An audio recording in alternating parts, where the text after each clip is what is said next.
It was a Friday night in late October, the kind where the wind blows hard and makes the windows shake. I was 17, living in a really old house on the edge of a small town in upstate New York. My parents had gone to visit my aunt in the city for the weekend, leaving me alone for the first time in months. I wasn't complaining. Being alone meant I could stay up late, play games, and not have anyone bugging me about homework or bedtime. The house was huge, way too big for just me. Every step made a loud noise, and shadows in the corners made the place feel creepy. I stayed in my bedroom at the end of the hall, with a slanted ceiling and one window looking over the backyard. My gaming setup was perfect. Glowing RGB keyboard, 2 monitors, and my headset over my ears. I was deep into a game, running through foggy maps and trying to stay on edge. Outside, the backyard was dark, the trees moving with the wind, and every now and then, a car would pass down the highway, its headlights cutting through the night. Around midnight, I paused the game to grab a soda. The house was so quiet I could hear my own footsteps creak on the wooden stairs. I turned on the kitchen light, poured a Coke, and went back up. That's when I first heard it.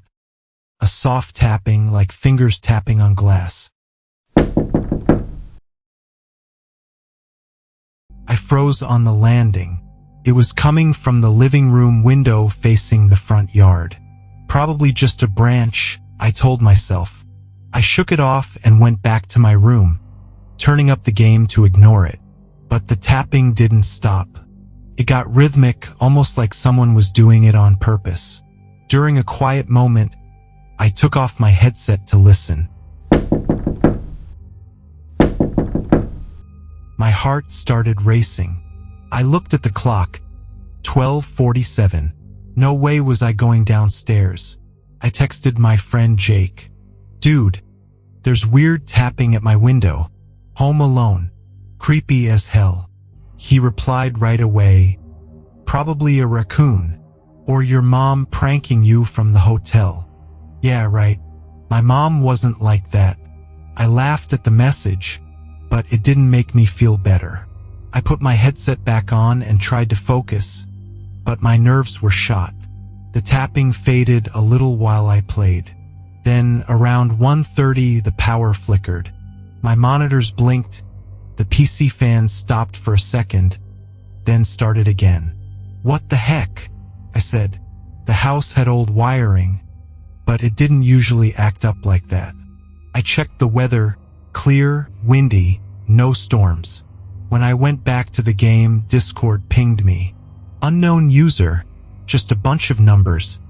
738492. The message said, nice setup. RGB looks cool from out here. I stared. How did they know?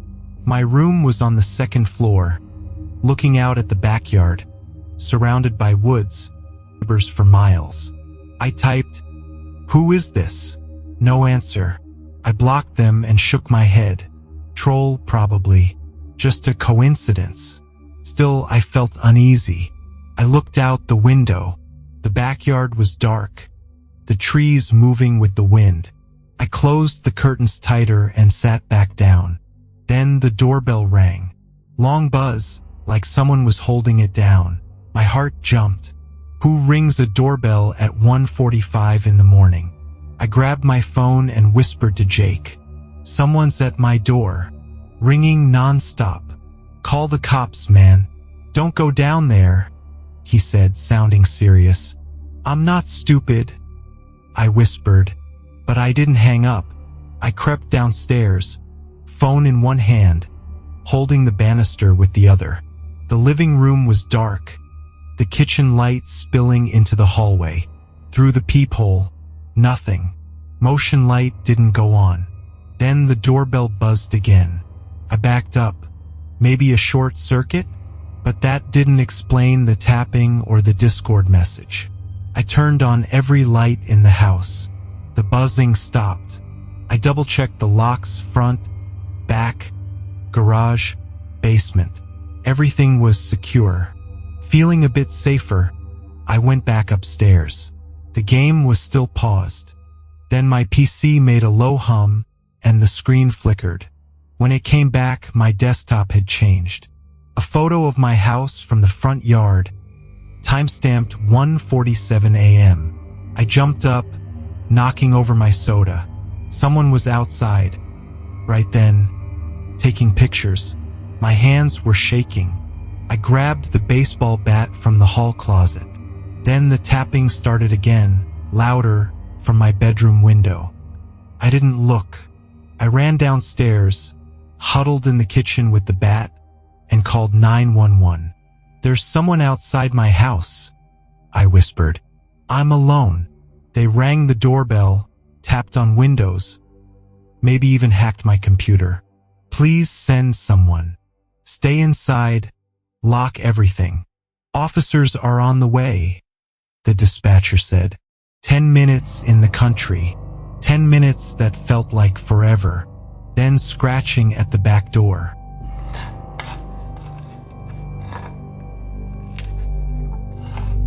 I crept closer, bat ready. The swing set in the backyard creaked. The doorknob rattled, slow at first, then violently. I screamed and ran to the bathroom, locked the door, slid down against it, bat in my lap. The dispatcher stayed on the line. Then footsteps upstairs. Heavy, deliberate. Down the hall toward the stairs. How? Everything was locked. Unless they'd been inside all along. The footsteps stopped outside the bathroom door. Silence. Then a soft knock. Polite. "Go away. Police are coming," I shouted. A low, raspy chuckle. "I know. That's why I'm here." The doorknob rattled, then stopped. Footsteps retreated. Silence. Sirens in the distance. Blue and red lights flashed through the windows. Officers pounded on the front door. I ran to open it, bat in hand. 2 officers checked the house. Nothing. No signs of forced entry. The Discord message was still there. Outside my bedroom window, fresh footprints in the mud size 12 boots, leading from the woods up to the house and back. The police said maybe a prank or a stalker. My parents came back early. I don't game alone at night anymore.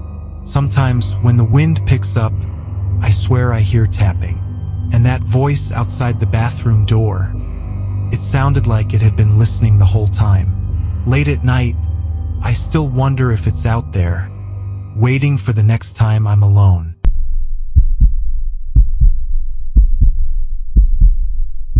I was 16 that fall, back in 2019, when everything went wrong. My best friend and I were hanging out at my place in a quiet little town I'll just call Pine Grove. My parents were away for the weekend, so I had the house to myself. He got permission to stay over, and we thought it was perfect. No parents, just us, a pile of snacks, and movies to binge all night. The house wasn't big, but it felt old. The floors squeaked, the wallpaper peeled, and at night, every sound carried. Out back was a cornfield that stretched on forever, and I never liked looking at it after dark. Still, we set up in the living room with chips and sodas, watching action flicks on the old TV. By midnight, we were too wired on sugar to sleep. We killed the lights, grabbed flashlights, and played hide and seek around the house. It was dumb but fun. Shadows moved weird in the dark, and every creak made the place feel bigger than it really was. At one point, he dared me to step into the cornfield. Just 10 steps in, then come back. I hated that field, but I wasn't gonna back down. We both stepped in, counted, and then ran back to the porch laughing. My heart was racing, but I pretended it was nothing. Around 2 a.m., we were back inside, playing games, when I got the idea to shout my name into the night. I don't know why, I was just being dumb, proving nothing was out there. So I opened the back door and yelled it 3 times into the corn. The stalks swayed in the wind, but that was it. At least that's what I thought. A minute later, While we were sitting in the living room, I heard it. My own name, whispered. I froze. "Did you hear that?" I asked. He nodded, wide-eyed. Came again, closer this time. My name, dragged out like it was mocking me. We bolted the doors and locked every window. I tried to laugh it off. Probably just my imagination. But my hands were shaking. He kept staring at the back door like he expected someone to knock. 2:30, the TV flickered, then shut off. His phone buzzed with a new text. The screen said, "You called me." He swore it wasn't a joke, and I believed him. Then, from outside the porch door, we both heard it again. My name. I grabbed a knife from the kitchen, peeked out the blinds, and saw nothing but dark corn swaying. When I turned back, my friend was stiff, whispering. "He's here." He's whispering to me too. His voice didn't even sound like his. The lights went out completely. The whole house was swallowed by dark. Then the voice came again, inside this time, calling both our names. My phone's flashlight barely lit the room. My friend started rocking back and forth, muttering, "He knows us." The smell of wet dirt filled the air, sharp and rotten. I dragged him into the bathroom, locked the door, and called 911. He curled up on the floor, clawing at his ears. The voice pressed against the door, slow and taunting, saying our names like a song. Sirens finally broke through the night. Flashing lights filled the window. Cops stormed the house, searched every room, the yard, the cornfield. Nothing. No footprints, no sign of anyone. But my friend didn't come back from it. They said it was a breakdown, stress, psychosis, something medical. I visited him later in the hospital, and he didn't even recognize me. He just whispered, "He's still out there." The police called it a prank or my friend losing his mind. But I know what we heard. I still live here. I keep the blinds shut. Sometimes at night I smell that same dirt. Once, my phone lit up with a blank text that read, "You called me. I don't go near the cornfield anymore, and I never say my name out loud after dark." I am Aiden Cross, and I reside in a small town named Millhaven. It is a quiet place, full of tall pine trees and gravel streets. Folks greet one another but don't actually converse. We live at the end of Birch Hollow Road, where everything gets fog at night and sounds carry oddly. My parents are both teachers. They are quiet, cautious people who organize everything. That weekend, they took the students on a 3-day school trip. I stayed at home by myself because I had exams approaching. Before he left, Dad handed me the usual orders. Lock the doors, keep the lights on, and, above all, don't even think about going near the cellar. That last admonition always made me feel funny. I used to tease that perhaps they were storing treasure downstairs. Dad never smiled. Our cellar door is behind the laundry room. It's a low wooden hatch wrapped in a rusted chain. Dad said it leads to old foundations under the house and that it's not safe. But the way he said it, slow and tense, made it sound like it was more than just safety. The wind made the trees rattle outside that Friday evening. I prepared instant noodles, put on a hoodie, and attempted to do some studying. But at midnight, something unusual occurred. A scent arrived first. Initially, it was weak, smelling like damp metal. Then it intensified, pungent, heavy, and compounded by the odor of damp earth and something decaying. It wasn't coming from the kitchen or garbage. It was coming from down there, from the basement. I attempted to disregard it, but the O20R grew stronger. My eyes welled with tears. I could almost taste it, bitter and cold. The air in the hall seemed denser around the laundry room. The closer I approached, the more the stench became overwhelming. The chain on the cellar door rattled ever so slightly, as if someone was pushing it from the other side. But there was no wind. I ought to have left, but something, maybe curiosity, perhaps something more, drove me forward. I took Dad's old crowbar from the garage. The metal was warm in my hand, like it had a mind of its own. The chain resisted me at first, then snapped open with a scream that seemed to echo. When I opened the door, there was a rush of wet, metallic cold air. It smelled of rust and rot. I coughed, drew back, and shone my flashlight downwards. The cellar was small, with stone walls that were slick with dampness and a dirt floor. There was a solitary wooden chair in the center, and a cracked mirror propped against the opposite wall. The air was alive, heavy and almost thudding. And then I saw him. It was just a dark form in the mirror at first. Then the flashlight moved, and I could see him clearly. He was tall and gaunt, skin pale and gray like wet paper. He wore worn clothes, a ripped work shirt and suspenders, black and stained. His hair hung in wet clumps on his face. His eyes were hollow, vacant, like black holes. A slow, thick dark liquid dripped from his mouth, nearly black, like oil, into his collar. He did not move much at all, but each tiny jerk of his head felt jerky and unnatural. I gaped. The man in the mirror cocked his head as if he was looking at me. His neck cracked ever so subtly. Then he grinned. A small, twisted grin revealing broken teeth, all wet with the black liquid. I swung towards the chair. It was vacant, but he was still sitting there in the mirror. He was nearer now, his empty eyes watching every move I made.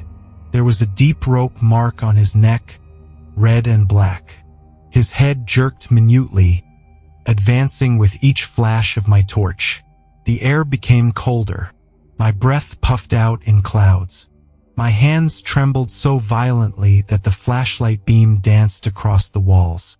Then something touched my shoulder, cold and weighty, like ice. I whirled around. Nothing. When I glanced back, the reflection had shifted. He stood now, taller than before, looming over the chair. His face was almost against the glass. I fell back, knocked the steps, and hurried upstairs. My flashlight fell and broke. The cellar was dark, but I heard him breathe, slow, deep, deliberate, behind me. Before the door closed, I slammed the door shut and flung the chain across, locking it again and again until my fingers hurt. The last thing I remember, morning, I was lying on the laundry room floor. My hoodie was drenched in black dust, cold to the touch. My shoulder stung, though there were no wounds. When my parents arrived home, Dad stood rooted at the laundry room door. "Aiden, you didn't open it?" he asked, speaking softly and sharply. I attempted to explain, but he cut me off. "Pack your stuff. We're leaving tonight." At the motel, he finally revealed the truth to me. There was a cabin before our home. A man went insane over 100 years ago. He murdered 2 colleagues, and then he hanged himself in the basement. His body was discovered sitting in a chair in front of a mirror, his blood pooling on the floor. All families who lived there afterwards claim to have seen him in reflections, always sitting, always looking. A preacher locked the cellar years later. The chain wasn't to keep others out. It was to keep him in. We moved away from Millhaven shortly after. The house remains, but no one resides there anymore. Occasionally, when I drive by the road, I catch a whiff of it, metallic, wet, cold. I don't look in mirrors anymore. Not since then, because when I did, I saw him, sitting in that chair, watching, smiling, black liquid still dripping from his mouth.